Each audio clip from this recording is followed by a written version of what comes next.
My privilege to welcome you to this festival of ideas, conference, MINDSCAPES, multi-laws, and mysteries. This is what constitutes the world of ideas. I recognize that ideas by themselves are the value. When people exchange ideas with other people, that's when the potency of an idea is mobilized. Just to give you an example, if you have an orange and I have an apple and we share the apple and the orange, you still have either one orange or one apple. But if you have an idea and I have one and we share, at least we have these two ideas. And then they have a tendency to mate with each other and we have multiplicity of ideas. So ideas, like wisdom, do not diminish when shared. In fact, the wisdom remains intact and ideas proliferate and grow. They make the world a better place. I would like to focus on one central idea on which my whole presentation is based. So the central idea is globalizing Indian thought, on which we have constituted the architecture of the whole school. Now I draw attention to line from Tagore, a man who gives an introduction to this person of the laureate poet and prophet, and he said, almost 100 years back, in finding the solutions to our problems, we shall have help to solve the world's problems as well. If India can offer to the world a solution, it will be a contribution to humanity. I can think of a country of 1.2 billion people, the birthplace of 4 major religions of the world, 75 well-known political parties, 350 ways of cooking the potato. If you can't think of anything more bizarre, anything more that's full of possibilities, then think of India.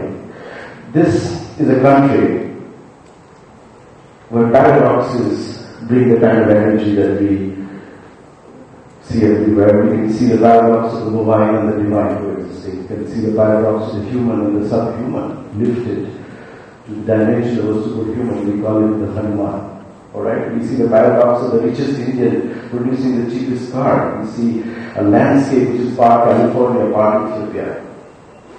We see the superpower and the super poor. We see monologues and multi-logues. We see opportunities and opportunists. We see the paradox of country which is always promising, not delivering.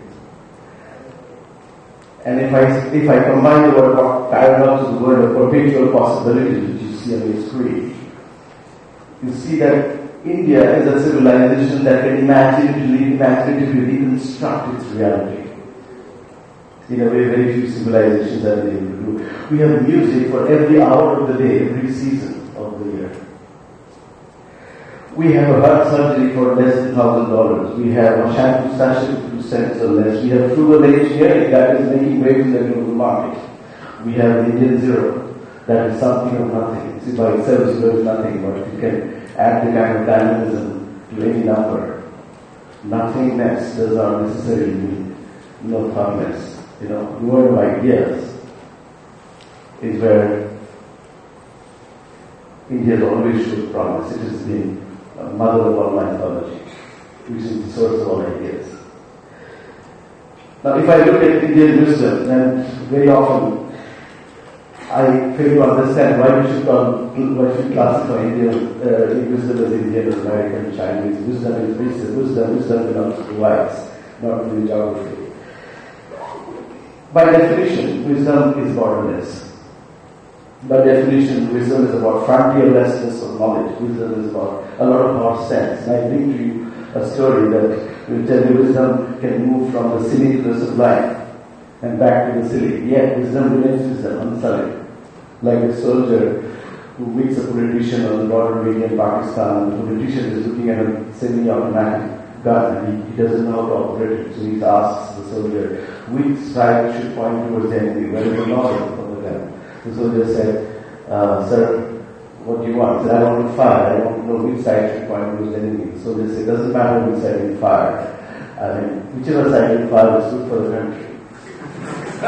And so we can look at wisdom not just in terms of conditioned knowledge, it is breaking of conditioning in every conceivable time and space. And so if I draw your attention to three elements of wisdom, and I'm going to simplify this to a point that it can't be simplified anymore. And I'm just going to say that wisdom, from my perspective, comes from the ability to see. The Indian word for it is darshan. And it comes from the ability to share, value of sharing. The Indian word for it is sahyog. And the ability to understand the alchemy of silence. Because the wise have always been reticent. They have talked as little as possible, communicated as much as they possibly could. So if I start with darshan, which is the first element of wisdom, I would say the word darshan communicates to me not just the ability to receive images of the retina of my eyes. Darshan could be that. I had your darshan, I saw you with my eyes. Some images on my retina I reflect back. And I say, oh, I had your darshan. But the darshan could be the worldview. Here is the story that will bring home the point. Three Zen masters are walking across a football field. One of them sees a flag moving and says, look, the flag moves. The other one says, it's not the flag that moves, it is the wind that moves. The third one looks at both and says, these are the flag, not the wind that moves, it is the mind that moves. If the mind doesn't move, there is a movement out there. What we're saying here is fundamentally wisdom is going beyond the surface level of perception of reality. When a leader says to his mayor, to his subordinate, to the person he leads, when he says, oh, I see your point now. That seeing is more than just glancing the surface of reality. That seeing brings home to us that there is empathy, there is emotion in that seeing. There's a deep connect between one human being and another. And so India's darshan is fundamentally different from superficial seeing.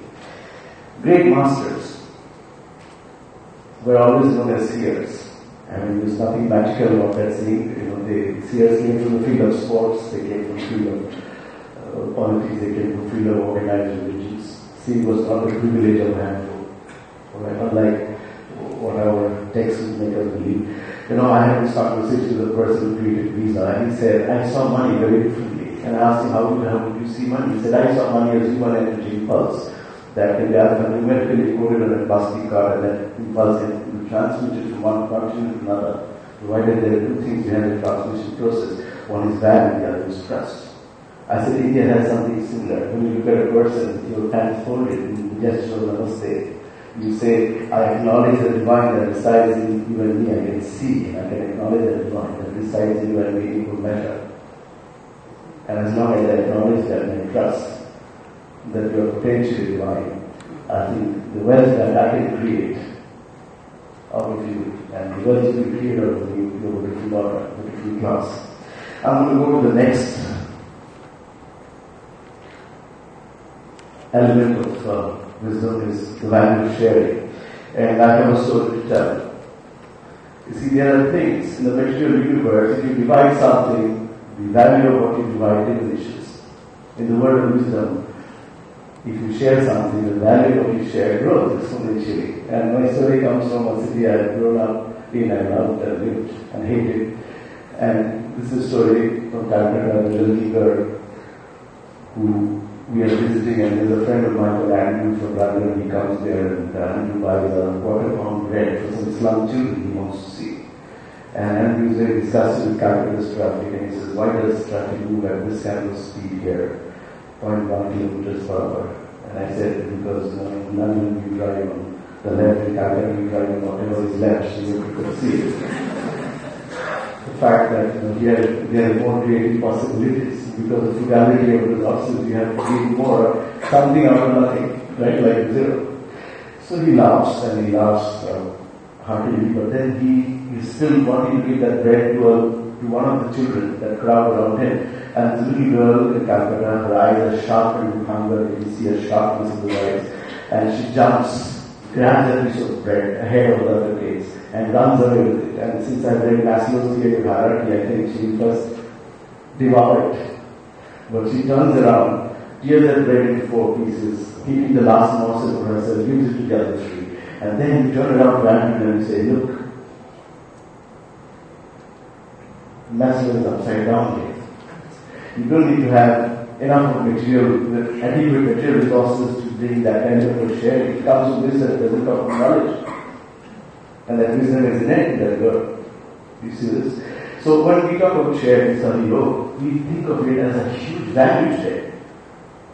Today India's civil engineering, today India's ability to create value for many and value for money at the same time is fundamental to India's competitive advantage. It comes from a very deeply held wisdom. And that wisdom should not be lost on us in the country. And finally, I want to go to alchemy of silence, which is what is my final thought, final idea. And silence is the home of our language. You know, silence is the very source. It's the most beautiful, all the enduring creative work, all the enduring innovations, all the great ideas in business have come to that space. Okay? What does silence mean? It means the full potentiality of language. It does not mean emptiness of sound. It means fullness of intelligence. It means fullness of inarticulated intelligence. And unless I know what silence is, if for instance I exchange dollar with yen, now there must be purchasing power that connects the two currencies, right? And that purchasing power is silence. You know, silence is the purchasing power of words. So if your words can't communicate the silence behind it, the electricity behind it, then words are going to be demeaning. They're not going to mean much. Alright? I don't want to say a lot about silence. It doesn't look very good. Okay, I don't want to the lecture. So I'll play for you a composition of mine, which I did long back. And very well-known Indian musician, Pandit Vishnu Bhatt, whose life in those words rendered is the kind of music that you enjoy. So please listen to the sound of silence as we end this. So here is my take on silence. Can you help me with it?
Silence is the flow, the river of intelligence.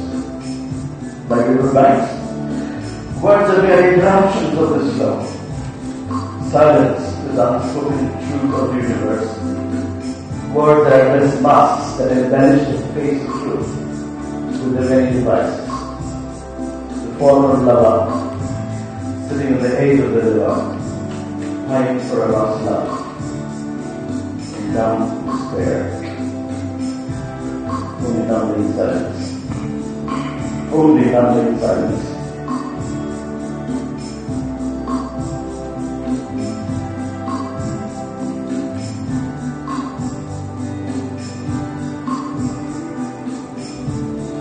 Telling heart to heart.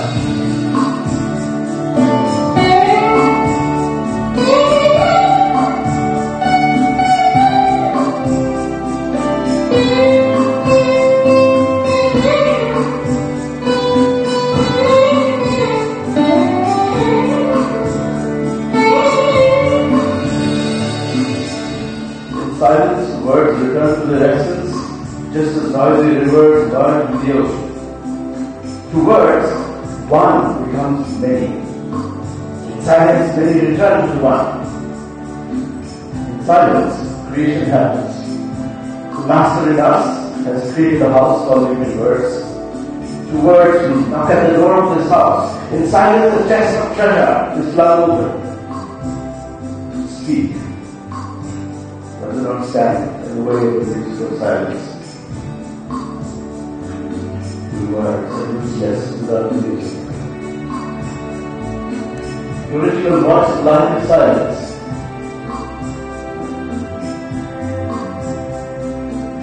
All of the noises of the world.